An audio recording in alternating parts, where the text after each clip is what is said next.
Bat music.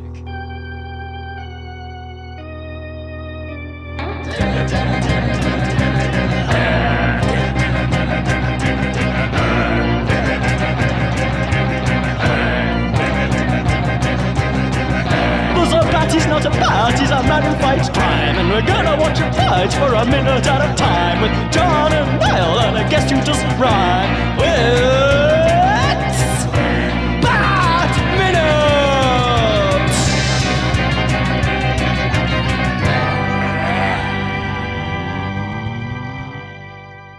Hello, and welcome once again to Bat Minute Returns, the podcast where we politely escort Tim Burton's 1992 Batman Returns 1 minute at a time.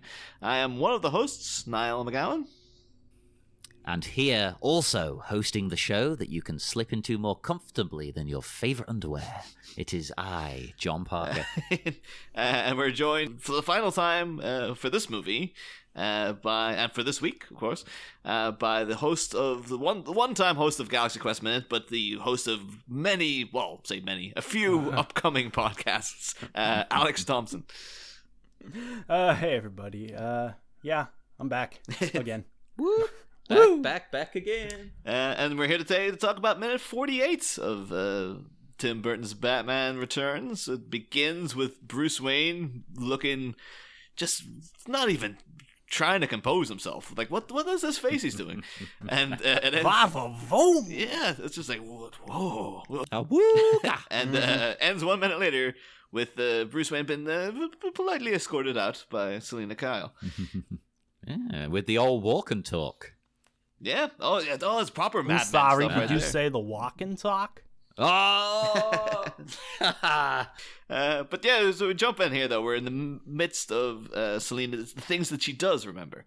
And so we get there talking about Sister Mary Marguerite puking in church, and then someone joking that it was morning sickness. The thing is, like, she goes through these memories, because she brings up the people's complete names. I've noticed this as I've gotten older, that like when people reminisce about things that happened to them in school, they always have to have the full name. Like Chris Rambiki, we've brought up on... Oh, it's Kevin Rambiki. Oh, I've messed it up. I've had some beers. It's Kevin, you're right. This is a guy I went to school with. I should know the name. Yeah, but you know, like most times though, you'd be like, oh, there's a guy I work with, like Dave, or like there's a guy I know, Jimmy, or something like that. But every time when it's a school, it's always the full name. It's always like, oh yeah, and then when she brings up like, oh, Ricky Friedberg, and it's in loads of TV shows. You always see like, even like Grosse Pointe Blank or something like that. They're always constantly referencing the entire full name of the person that they're talking about.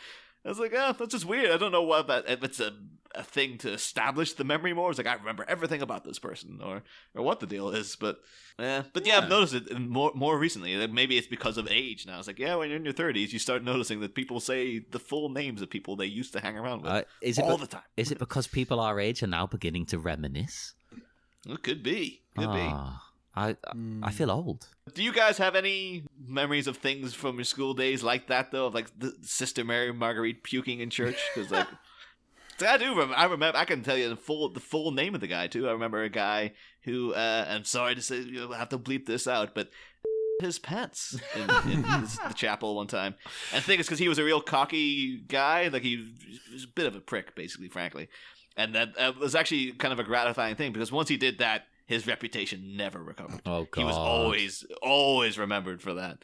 But the thing, and again, what's it by near 20 years later, and I'm still like, I remember that guy's name, and I remember exactly that happening. And it was a big deal. So I went to an all-boys school for high school. So the only things I can remember that are that sort of a thing are just, they tend to just be various occasions where people pulled out their dick or their ass got, they got pantsed or something like that. Oh, yeah. Yeah, but like nothing, I don't know, honestly, that's all I can think about is moments when this guy took his dick out in the middle of class, or this guy ran around the track with his ass hanging out, or nudity was common in this school. Yeah, especially in an all-boys school, it's an easy source for humor, and you don't have girls around to try to look cool in front of. So yeah, that's the good thing is I know a guy who will still just whip out his ass at any given It's gotten to a point like he's the only person who finds it funny as well. Everyone else is like, oh, why are you bothering? What the hell are you doing? There's a guy married with kids now, but he's still well, not married, but he's got kids. Oh, I know who it is now. But really, it's like, why are you bothering? But, There are people like that. Supposedly, John Barrowman, aka Captain Jack Harkness, and Malcolm Merlin. Supposedly, yeah, he'll just whip his dick out like frequently. Oh my god! I've never got the appeal of it. It's never been a thing that's tickled my funny bone. Jason As soon as I see it Mewes happen, also. Jay, Oh, yeah. He apparently is fond of whipping it out too. Although talking about exposed genitals, we do have Selina mentioning that one time she forgot to wear her underwear to school, and the name of the kid who noticed was Ricky Friedberg. And that's the thing, though, because she says the way she switches in, kind of like John's tonal shift there, it's just like she's laughing and goes like, "He's dead now," and sort of walks on. I remember when I was a kid, though, I always thought that meant that Ricky Friedberg was the guy that Catwoman like poked the eyes out of in the previous scene. Maybe it was. Yeah, the tic-tac-toe guy. Certainly I thought, that must be... Yeah, that was a weird coincidence. I was like, I just bumped into Ricky Friedberg earlier. I killed him. I had a question about Ricky. How exactly did he notice that she had no underwear on unless he was a pervert? That's... teenage boy probably was just a pervert. The old mirrors on the shoes, eh? The thing I would suggest that maybe might tell me that guy in the alley, that tic-tac-toe guy wasn't Ricky Friedberg, is... I got the impression from Selina's voicemail from her mother that she's not from Gotham. Oh, yeah. So that's true. She's moved if here. that is Ricky Friedberg, it's a remarkable coincidence that he has also imported himself into Gotham City and is now living the life of a, I don't know, rapist, mugger, whatever that guy was doing. I've seen weirder plots. Oh yeah. To be sure, honest, of course. We also do get like a little bit of, I guess, Selina's background here. That she's talking about. If she went to a school with a sister, Mary Marguerite, that would indicate she went to a Catholic school. And you never know, maybe it was a Catholic boarding school. And, imagine then she would have been wearing a skirt to the class, and that would have been as part of the uniform. And that's, maybe... Maybe that's how Ricky noticed. It is certainly possible that Ricky wasn't necessarily perving on her, but was looking in her general direction while she made some... movement with her legs and went, huh? Maybe. Yeah. Don't those skirts tend to be quite long and a bit thicker than a regular skirt? Well, then? what I've noticed, again, all boys school, we had a sister school that was an all girls school, is the skirt was longer when you were in school, and as soon as the school... Yeah. Well, so once you got home, you changed out of the clothes, but before you got home, the skirt came up. So Yeah. No, girls always used to do that because obviously here in England, pretty much every school is a uniform. Yeah. But yeah, that's what the girls would do. Roll the skirt up. That's how I always remember, though, like, I think it was optional for girls to wear tights. But I remember in the dead of winter seeing girls walk up with, like, just bare legs as part of the uniform. It's like, why are you doing this to yourself? Like, it's like torture. That's crazy. But although the weird thing is, though, Selina saying not wearing any underwear would have, it kind of reminded me, like, oh, that would have been around the time, this point the film was released. Like, oh yeah, Basic Instinct would have just come out recently. The whole no underwear scene in that. And I was like, oh, that's right, Sharon Stone would go on to play the villain in the Catwoman movie. So there you go. There's a little tie-in right there. But, very, very tenuous, of course. Of course, if you want even more tenuous, you got Michael Douglas is in that. And Michael Douglas is the actual name of Michael Keaton. Well, speaking of tenuous as well, I have something I am accepting as proof that Selina died to become Catwoman, which Niall contests. All right, show me what you got, John. I'm admitting it's tenuous. When she says, couldn't you just die? Like, about that story. But the way she delivers the lines is a bit like, wink, wink, I've died. And then in the original draft, this is where Max comes back with, what a hoot. So, in this theory where Selina has died, is the theory that the cats have somehow then imbued her with catness? They're magical cats. Okay. I'm not the... I seem to be I don't want to sound big-headed. I seem to be in the majority here. Like, a lot of people we've asked have gone, yeah, of course she died. I'd never once considered she hadn't till Niall said. Well, is Selina a zombie, or is she now reanimated, or back to life, or has she now taken on the 9 lives characteristic that she mentions potentially as a joke? That she can essentially die 9 times. That's 1. Yeah, I believe that is true. That she does literally have 9 lives. Nah, I don't know. I can accept mutant penguin guy in the sewer. I just her been brought back to life by cats. It's like So in the she's not dead theory, then she has always, I guess, had gymnastic abilities. yeah. Well, the thing is, we don't know much about the. Yeah, sure. Yeah, it could have been. I mean, we don't know, but But what you know of her, that doesn't seem to be the case.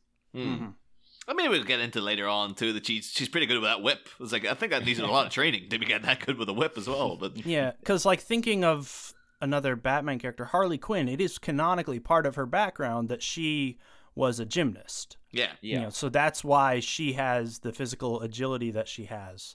You could buy her doing that, though, I think. Like, maybe at school, at college or something, she did gymnastics, while she was studying. Whereas Selina, does she seem the sort to be doing that? I don't think so. I imagine she was... I'm trying to think of something American here. She was doing that thing for the team where you spin the flag. I don't know what you call it. There are a few things I can think of, but I can't... I can't see her as a cheerleader.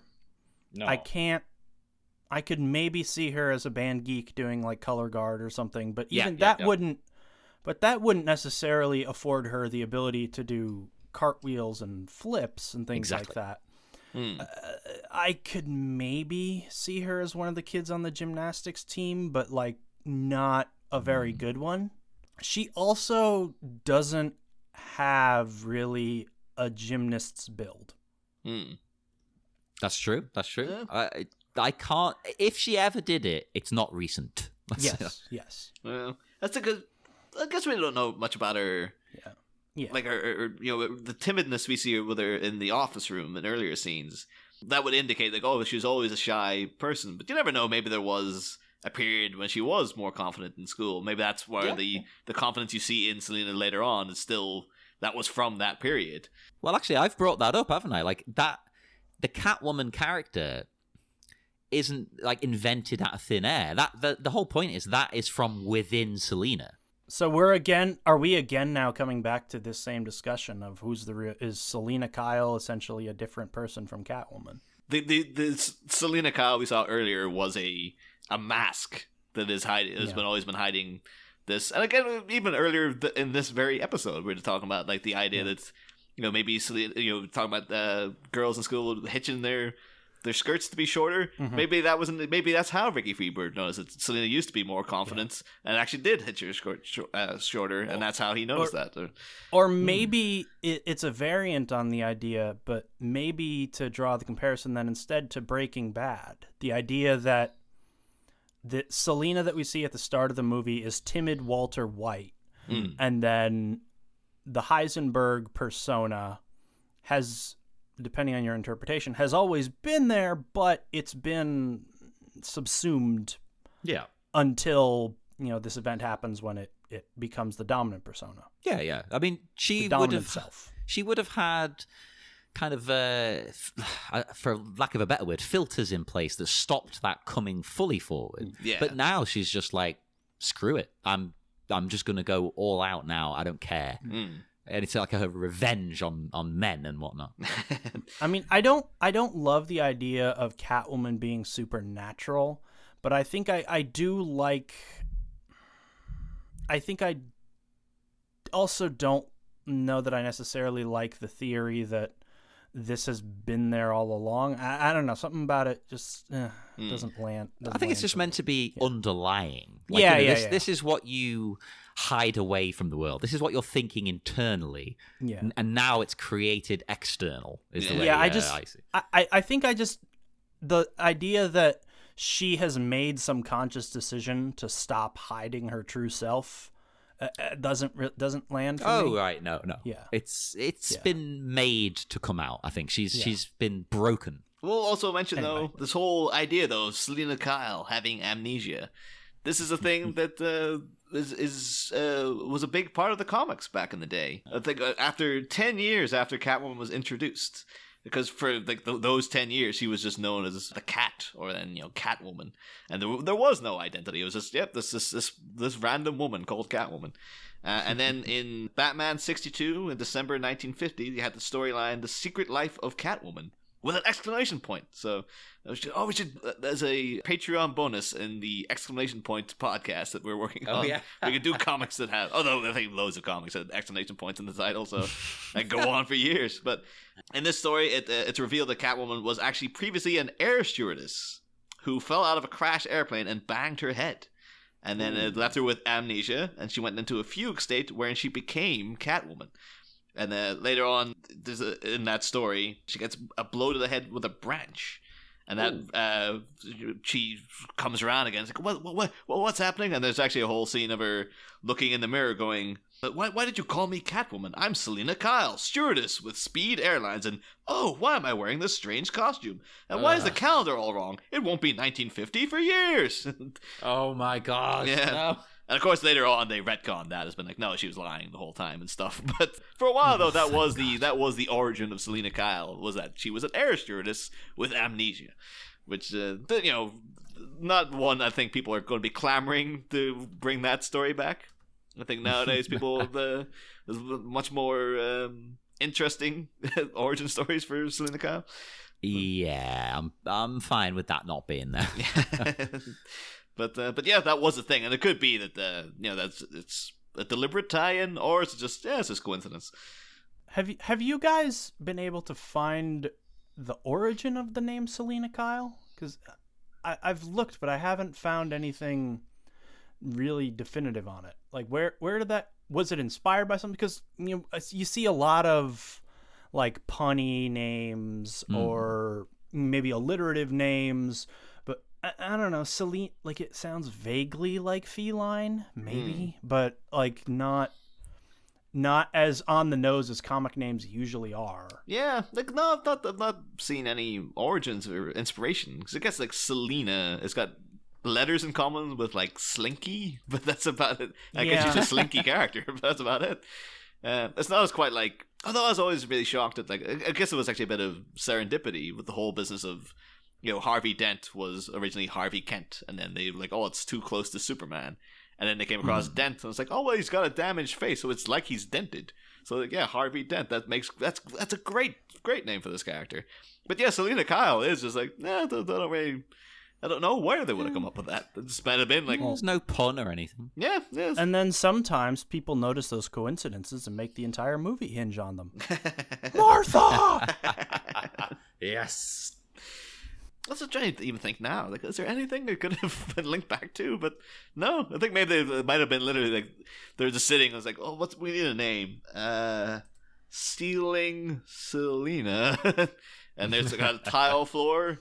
Not Selina Tile. Selina Kyle. There you go. It's maybe kind of like the best comic name because it's evocative of sort of what Catwoman is, but it's not as on the nose as that, right? It's not Edward Nygma or God. Nah, Edward Nygma is a real.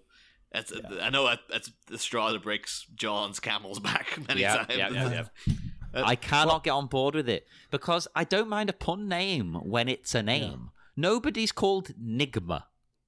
Should this be the episode to get this cat out of the bag, as it were? Because we have, of course, there's a big thing that everyone knows about Batman Returns that we've not really touched upon just yet. But I guess that because now we have a Catwoman arriving unannounced out of nowhere and shocking the men in the place. It might be the time to bring up another woman who's supposed to play Catwoman, who's suddenly shown up in a quite a controversial light of the attempted hijacking of the role by Sean Young, who of course we talked about quite a bit in the last movie because of course was cast as Vicky Vale and fell off a horse and fractured her shoulder, and a lot of people will know that of course Sean Young then tried to win the part of Selina Kyle in this movie by showing up unannounced at the Warner Brothers lot, and apparently frightening Tim Burton so much that he hid under a desk. And, Not only showing up in costume, was it not? Yeah, but that's the thing, is I've looked into it now. It's like, because we know those details, there's so much more to this story that's like, holy crap. And it's weird, too, because, like, Sean Young's got this reputation as being crazy. She's crazy. But when you look at her in interviews and stuff, and take things from her point of view, like, she does have problems. She was in rehab for alcoholism and stuff, and she does have she, you know, had crosses the bear and whatnot. But Sean Young usually comes off as kind of like the person in the right, because it's always more that she's just very forward with her intentions, and she's very much like, I'm not playing your games, I'm just going to come and take what I want. So it's kind of like, through researching her, I've been like, oh, I'm actually on Sean Young's side now in this story. But yeah, of course, actually, you know, that story, but there was more to that as well. After Michelle Pfeiffer was cast, Sean Young actually went on the Joan Rivers show, which is, you know, people listen to this show know I fucking hate Joan Rivers, but I watched this segment of the Joan Rivers show just for you people, and it's actually really, really good. She comes out on stage dressed as Catwoman, but she's introduced by Joan Rivers saying that we have Catwoman here, and Sean Young comes out and she's dressed in a proper skin-tight latex suit, or the kind of dress. And it's very, very low cut, very, very sexual. And she's wearing the Catwoman mask, and she's got a cape on, and she's she's swaggering about this very sort of Lee Merriweather kind of vibe. And she actually delivers an opening tirade to the camera, where she's talking about how outraged she was that she wasn't cast in the part, and she's like, you never called the real Catwoman. Here I am, and it's weird as it goes on. It's good, like 2 or 3 minutes long, and she's talking about, like, I'll do anything you people ask me. I was scared to death of that horse. I got up there because you asked me to, Timmy. And, like, really laying it on thick of, like, I cannot believe that you've done this to me and stuff, that you've screwed me over so much. But at this point, the audience doesn't know that it's Sean Young. And then afterwards, once she's delivered this whole big thing, where she talks about fracturing her shoulder, and the fact that Tim Burton never even sent her a get well message. She was just like, no, as soon as she was off the set, he didn't give her the time of day. Then, you know, the audience, or Joan Rivers is like, could anyone guess who this actress is? And someone in the audience is like, yeah, it's Sean Young, and she takes off the mask and stuff. And then there's actually it's like a 30-minute interview with her just talking about, like, why she wants the role so much. And it's very candid. It's actually like a woman been very, very frank about the way Hollywood works, where she's just like, I need to get this part because if I'm in a movie that's this big, then that'll give me power to get other parts and the more interesting things. And that's why I want it so much. And she's even kind of going like, it's not as if the first Batman was all that good a movie and stuff. She's really kind of like, yeah. And it's kind of shocking how candid she is. And she's even talking later on about, like, she was supposed to be in Dick Tracy. And then Joan Rivers is like, oh, because you didn't want to sleep with Warren Beatty. And she's like, it's not quite that. It's that, yeah, Warren did try to force himself on me. He tried to kiss me at one point, and I just told him no and stuff. And it's like, this is all stuff that's like, holy, has nobody been talking about this more? This is crazy how much stuff. She's just laying it all out, just completely bare. And she actually has footage, and she brought in a video of, like, this is me going to the studio in the Catwoman costume, but she's not in the costume in the video, but it's a footage of her. Apparently she booked a private jet to fly straight there. Footage of her on the jet going, this is what I'm going to do, and then getting all ready to go in to actually confront the people at Warner Brothers. And the story it's a bit sort of conflicting, because she says that, oh, she showed up and their exact words were something like, went there in a limo, then, like, from the airport in a limo. When they got there to the front, people shouted in, like, who's in this car? And she shouted out, Catwoman. And then they let her in. And she says that they barged in, saying they should talk to her because she felt she was owed. It's like, well, I got screwed over by that last movie. Am I not at least entitled to an audition? And she says in the original story that Tim Burton went and hid in a bathroom, which is even worse than hiding under his desk. But though in Joan Rivers, she does mention, oh yeah, he's under a desk.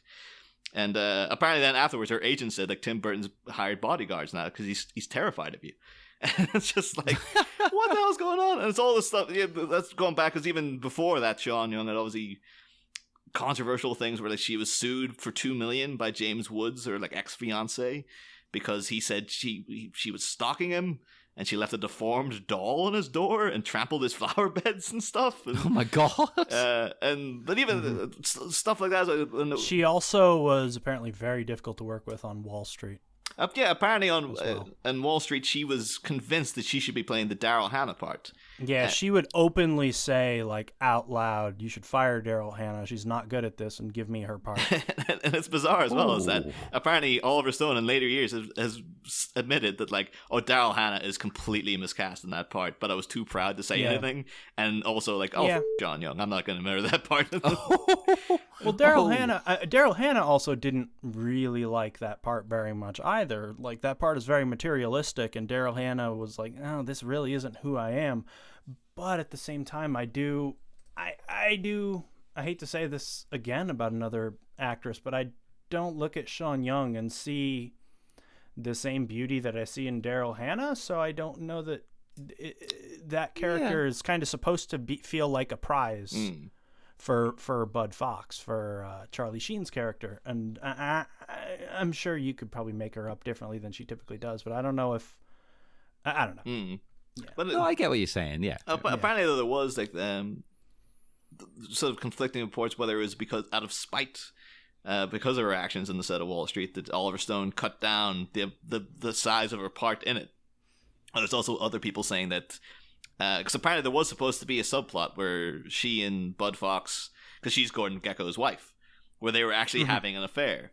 And apparently Charlie Sheen and Sean Young hated each other so much that it was just cut out of the movie. And apparently at one point he stuck a note to her back just saying, "I'm a," and no one on set would mention it to her and stuff. I guess everyone on set didn't like her and stuff. But again, it's weird though. We see her in interviews. She's actually very charming. And her whole thing about, like, the Catwoman thing is she's like, I was just trying to be funny. It's just a joke. Like, I was just trying to do something interesting to get ahead. And it's like, I get that. And she is very openly humorous about it, because there was an interview with her on David Letterman in 2011 where she came out and she's talking about it. And she's like, well, this is what I do in my day job now. And it was a new video of her going around in a Catwoman costume, standing in the streets of Hollywood, waving a sign, just saying, "I'm not crazy, please hire me." And it was all very much like, she was just like, oh, I'm just here, I'm joking around, it's all lighthearted and stuff. And she keeps saying that people keep thinking I'm very difficult, but I just don't put up with people's bullshit stuff. That's the only problem. Yeah. And now she's saying, nowadays she's like, I do put up with it now because it's the only way to get ahead, but people still won't hire me and stuff. And it's I think it's really to her agent's credit that she managed to continue to have a career after that reputation for difficultness happened, because there are some actors and actresses who have basically kind of killed their career by just developing a reputation for being difficult to work with. Like Katherine Heigl barely, like, does she have a career anymore? No. Linda Fiorentino, like, those are two names that immediately come to mind. Sandra Bernhardt, another one. Yeah. But it's weird though, because again, Sean Young has been out recently saying she still wants to play Catwoman, and saying she like I think her quote was, "I'd make smash amounts of money if they did that, but they're too scared." It's like, nah, I don't think people are gonna come to this. Although it was weird though. I think only people like us would be interested. Yeah. Although it was weird though. I don't know what story you tell with a 50-something-year-old Catwoman. So maybe as a voice acting gig, but I don't know. I guess if they did like the Dark Knight Returns, where you actually do get an old maybe Catwoman, but. Yeah, I suppose. It's weird, though, in that article that she's talking about, like, oh, yeah, I'm out, like, I still want to play Catwoman, I'd make so much money and all this business. That's when she's out promoting Darling. I was like, we had the star of Darling on our show last year. That's crazy. It's like, oh, it's nice to see. It's like, oh, is she going to get a mention in this article? No. No. But, tragically. But alas. But of course, there's multiple different things with Sean. Again, she was in rehab for alcoholism, and she was like tried to sneak into the Oscars and got arrested at one point. She has a bunch of stuff that does make her seem like she's nuts, basically. But she's just not sound. But at the same time, when you see her interviewed, she does come across a very charming woman. She does, like, she's married with kids and stuff now. It's like, maybe she did get the raw end of the stick, where she's just like, she wasn't willing to play the game as much as other people. And I think that's really what it is. Okay, she might be a little bit wild or whatever, but I think they've deliberately overblown it to paint that picture of her. Yeah, but she comes across very fun. So it's like, would like to at least hang out with Sean Young. She seems like she'd tell some good stories. But Hell yeah. So like it just seemed this would have been the appropriate minute to bring up that story. But so there that is. Definitely. I mean, back in the minute itself, we do get Selina saying to Bruce here. Oh, actually, first he forgets his coat because he's so fumbled by this beautiful woman. And then she says to him, "You don't seem like the type who does business with Mr. Shrek." Now, I thought that was good because that's kind of like a little hint that the men he usually works with are definitely shady characters, which is what Bruce is suspecting. He thinks that this guy's not on the up and up. And her saying that kind of confirms it to him. I think, like, yeah, this isn't right. This guy's suspect. This is tragic, though, that one of the other people we know that she's seen him with is the mayor of the city. So it's like how dodgy Gotham is. Although that mayor was saying no to him, so maybe that was a rare appearance by the mayor. But I did find it quite odd, though, that like when she's leading him out, she has to like take him by the arm. It's like they're literally walking down an aisle or something. Like, I think usually if you've just been escorted out, you don't need the person to literally take you by the arm. And this is like borderline, a bouncer getting rid of you or something. Well, that's what it is, I think, essentially. That's how Max is using her, is like as a bouncer to remove him, but she's doing it also in a kind of a gentle, very stereotypically feminine way. I think it's a flirtatious move. I think it gives her... When they're walking down the hall, they're kind of arm in arm, but when she takes his arm, I think she might be like trying to cop a feel on his biceps a little bit. I think it's a little bit of it's a flirty move. And he's not going to argue with this woman grabbing him and leading him somewhere. Like, you know what I mean? He's just like, he's flustered. He doesn't know what's going on. He's just enjoying this moment. I also noticed, like you were saying too, Alex, like when we saw Chip in the last minute there, he does look like he is, I don't know, I have to do something with my hands, but... Yeah, like previously his hands were at least clasped together. Now they're not even. They are in full Ricky Bobby, I don't know what to do with him mode. Right? He looks like Homer when he's asking Marge to get rid of the spider near his car keys, and he's just kind of watching with like the hands daintily touching and stuff. I do like the way as well that Bruce can immediately tell Selina's character, her new character, let's call it, because he comes back with, well, you don't seem like the type who takes orders from him. Which now, of course, she clearly isn't. Yeah. But we haven't been put in a position yet to kind of really see that too much. But he can read it immediately. He knows exactly who this person is. Well, again, world's greatest detective. Saw straight through Max Shrek, even though the city can't notice how creepy looking he is. They all love him so much, that guy. The city's willing to accept any creep who says that they can be helped by him. Yeah. If this weirdo comes along and says, "I'll solve all your problems," they're just like, "Okay, fine, whatever." Totally. And that's actually it's kind of I guess it's a light minute, because I don't know like how much we want to get into the relationship between Bruce Wayne and Selina Kyle, considering we have so many other minutes coming up that's all about them and stuff. But although Alex, I feel like the next minute is probably more Bruce and Selina heavy than this one. Although Alex, we do know by your own admission, you came out and admitted it, that you actually watch Gotham. So I don't watch it anymore. I got through 2 seasons and change, and then I cut the cord with cable, and so Gotham went bye-bye. But I just thought you might have had any insights into like the relationship they've got with Selina and Bruce in that show, because I only watched a couple episodes. I know they interacted, but like I don't know if they've stretched it out until like now. Yeah, so they're both kids, obviously. They're teenagers / Bruce is I want to say like a preteen. She kind of frequently serves as his a little bit of almost like an Obi-Wan role, like teaching him a little bit about how things work in this world, being a little bit of getting him a connection to things, getting him into the trouble he's trying to get into, things like that. I'm sure the relationship goes somewhere else after I stopped watching, but yeah.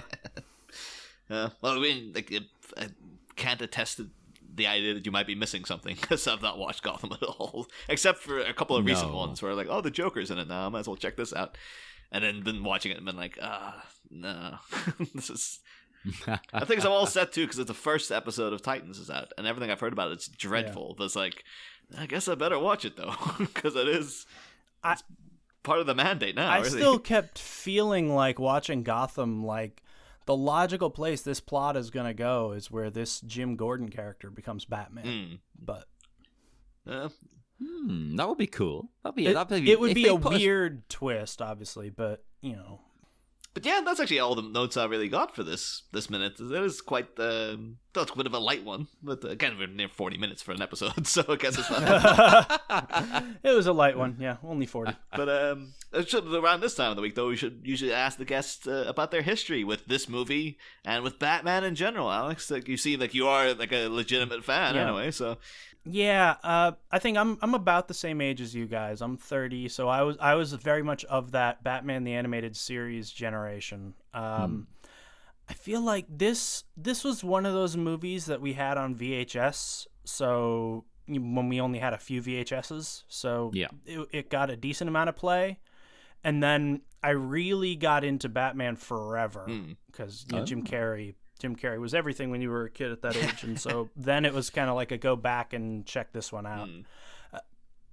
It's weird because it's not until I'm much older now that I realize how campy this is and the previous movie, because I think I had sort of towed that kind of popular line of thinking that, oh yeah, those were serious movies back when Tim Burton was doing it, and then they went crazy once Schumacher got there, and like, no, they were always pretty. This one's pretty campy too. Yeah. but yeah, I think Batman. I always say like Batman and X-Men are kind of my two biggest jams as far as comic book characters and comic book movies go, and then. Other you can throw in Superman, things like that to a lesser extent, but those are kind of my big two, if you can call the X-Men one of two. I'm actually I'm just curious to see though if the Truman Show minute goes ahead, because I think Allison is doing that. I think she's like quite a bit younger. Well, I say quite a bit. She's like early 20s. She's early 20s. I believe she's still in college, but she's also in the middle of Mean Girls right now. So. But I just like see like I don't know if she's anticipating the fact that like if you're opening it up to this community, you're going to get so many men in their 30s who are obsessed with Jim Carrey. It's just going to hit you like a typhoon, because you might have been too young to know about like to witness the age of Jim Carrey in the 90s. He was the biggest thing. Yeah, absolutely. That's the thing I was thinking about, is whether it would be a good idea, a bad idea, how you would do if you just wanted to do like Jim Carrey minute. If you just want, and like let's just say start with Mask and Ace Ventura. Start at kind of the beginning of his meteoric part of his career. But at some point, do you just like stop after Liar Liar? Do you go on to the points where he's showing his age and it's a little depressing to watch him get beat up? Yeah, you've got to stop. Do you do the serious movies? Do you do him as Andy Kaufman? Oh, I love that. I think you'd have to at least approach I think it's a good performance, but it really kind of depends on what you want to do with the show. If the show is to just watch Jim Carrey do wacky Jim Carrey, I think in a way though, showing him in Man on the Moon would be almost like a great sort of period on it. Like that's the end. That's the full stop. We're done, because it's like a transformation. You've been through this journey, and here's the new Jim Carrey, and we're going to leave it at that. So, like, I think you need to do Eternal Sunshine, though. But again, that just warrants being in movies by minute by itself. Oh yeah. I thought that was the thing. I think I mentioned it, and I was just like, oh, if I wasn't doing it, maybe years down the line, I would do that myself or something. And then Robert Black, the Halloween minute guy, was just like, oh yeah, I think I'm gonna low key put my claim in that. And it's like, you can't. I'm putting a low key claim on it. You can't just come in and go like, no, I'm doing it. F you. It's like, hey, you want to go 15 rounds with Muhammad Nile? Is that what you're trying to do? Muhammad McGowan. Yeah. Oh, I'm glad we were on the same train of thought. I think it's tricky, I think, if you were trying to do Jim Carrey movies like that, because I'm personally, I've been on record as saying this a couple times. It's very hard to do, for me at least, to do movies by minutes of a comedy. Yeah. And something that's just just a comedy, the way that like Ace Ventura is or The Mask is. You know, like Mean Girls has subtext and like political stuff you can talk about, but something that's just silliness, it's like, well, this is going to turn into like us just quoting the movie. Yeah, But, that would get really but tough. you know, someone else out there, I'm sure, you know, can find a take on it that's interesting. Well, I'm still surprised that Spinal Tap Minute worked, and it ended up being amazing. Yeah, although Yeah. they just really knew what they're doing though, because they were coming at it from more of a like a musical perspective and stuff. Yeah. and, they just had good guests and stuff as well. But yeah, I mean, I think that's me for this minute. Unless you guys have got anything else you want to bring up about. All tapped out. That's me. Well, before we head off into the dark, dark night and enjoy our weekends, which I'm hoping you all do, Alex, would you one last time like to tell everyone where they can get in touch with you online? Yeah, so you can check me out, my three podcasts. Galaxy Quest Minute, which is on timeout right now until we find out what's going to happen with the Amazon series. Cleveland and Six, going deep into Major League, and Independence Day Minute. The social media handles for all those are pretty straightforward. I'm not going to run through all of them, but check me out on any of those. Also guesting on most of your favorite movies by minute shows, if they'll have me on. And check me out there. Yeah, make sure you do, because of course we wouldn't invite him on unless he was wonderful, and you have been wonderful. But, you know, like all our guests, we have a good eye/ear for these things, let me tell you. And join us again next week, because unfortunately Alex won't be with us, but we will have a new minute and a new guest. If you want to chat to us in the meantime, including Alex, because he's a member, then send us a message on the Bat Minute Listeners Cave, where all the fun stuff happens. You can just talk about any Batman stuff anyway. It doesn't even have to be about this movie. Just post Batman things. It's fun. It's a laugh. It's enjoyable.